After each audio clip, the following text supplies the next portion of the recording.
عدالت ول سرټیفیکیټ ورکړي چې ته د دې خاوند نه آزاده یې او د خاوند ورله نه تحریري طلاق ورکړی دی او نه په خوله ویلي دي نو دا ښځه آیا طلاقیږي د عدالت په خلع باندې که نه بل چا سره نکاح کولی شي که نه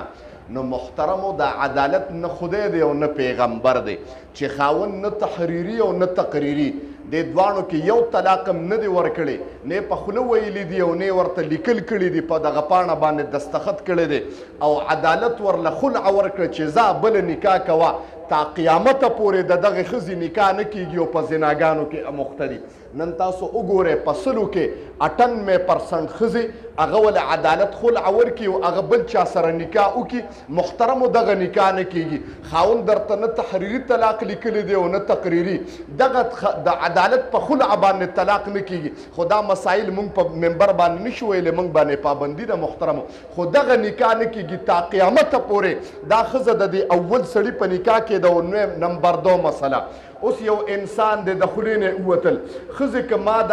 مورې که ما تا سره خبرې وکړې دی نه پس که نه په ما به ښځه په 3 طلاقو طلاقي او بار بازار کې یره چې که دا کار ما کې اینو په ما به ښځه په 3 طلاقو طلاقي نو اوس به څه کېږي محترمو اوس به څه کېږي یو انسان مور ته ووایي مورې که ما تا سره خبرې وکړې یا مې د زوی سره خبرې وکړې نو ښځه به راباندې په 3 طلاقو طلاقي اوس به څه کېږي بغیر د دې نه خو په زندګۍ کې زندګي نه تېرېږي داسې یو کس بني چې په دا مسایل به په زندګۍ کې یو پیره نه راځي اوس به دا انسان څه کوي محترمو ځکه چې دې نه مور نه پاتې کېدی شي او نه زوی نه خبرې به خامخا زندګۍ کې کوي نو علما د هغې دپاره یو طریقه ښایي تاسو ورته توجه شئ یو انسان وي مورې تا سره مې خبرې وکړې ښځه به راباندې په 3 طلاقي یا زویه تا سره مې خبرې وکړې نو هر څه چې وي او دی پکې وي نو دی به څه کوي نو دی به داسې کار وکړي علما کرام وي چې دی به ښځې له یو طلاق کنایي ورکړي کنایي دې ته وایي چې ښځې ته به وایي چې ښځې ته په ما داسې لکه زما د مور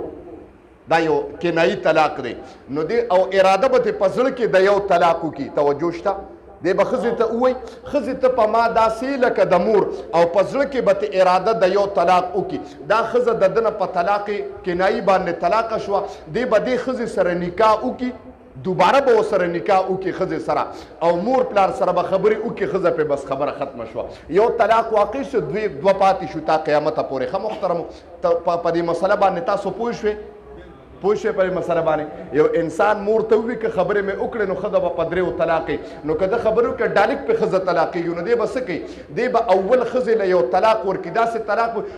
ښځې ته په ما داسې لکه د مور او زړه کې به د یو طلاق اراده وکړي د ده نه ښځه لاړه مور سره به خبرې وکړي او بیا به په ښځه نکاح وتړي 2 طلاقه ورسره شته او یو واقع شو اقول قولي هذا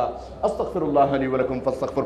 آمين الحمد لله رب العالمين والصلاة والسلام على خير خلقه محمد و آله و اصحابه اجمعین الله ما چې سوي دي وره د خدای خپل دربار عالیه کې قبول او منظور کې الله مونږ له لږه غوندې ناسته د خدای درس دپاره د حدیث دپاره د قرآن دپاره د دین د زده کړې دپاره ناست یو خدایه دا ناسته زمونږ دپاره د جنت د دننه کېدو سبب وګرځې الله د دې په وجه باندې د تمام برایانو ګناونو د طلاق د خباثت نه د هر قسم آفاتو بلیاتو اتفاقي حوادثو تاڼو کچرو هسپتالونو نه خدای وساتې و افوض امري الى الله ان الله بصير بالعباد